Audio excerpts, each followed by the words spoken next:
வணக்கம். Madurai topic channel. நான் நிதக்ஷன் காளிதாஸ்.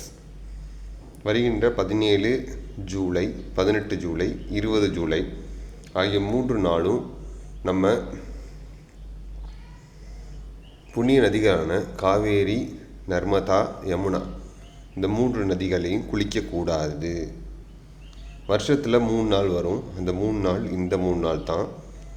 அந்த 3 நாளும் இந்த 3 நதிகளில் குளிக்காதீங்க. காவேரியில் குளிக்கிறவங்க இந்த நதிகளில் குளிக்காதீங்க. யமுனா, நர்மதா கண்டிப்பாக எல்லாருக்கும் பகிருங்க. எல்லாருக்கும் நன்மை நடக்கட்டும். அப்புறம் தட்சிணாயனம் ஸ்டார்ட் ஆகுது. 16ஆம் தேதியே ஸ்டார்ட் ஆகுது. நாளைக்கே ஸ்டார்ட் ஆகுது தட்சிணாயனம். ஆடி அப்போ நாளைக்கு ஈவினிங் பிறக்குது. தட்சிணாயனம் வாழ்த்துக்கள். எல்லாருக்கும் தட்சிணாயனத்தில் நல்லது நடக்கட்டும். இப்போ ஜெய்ஹிந்த்.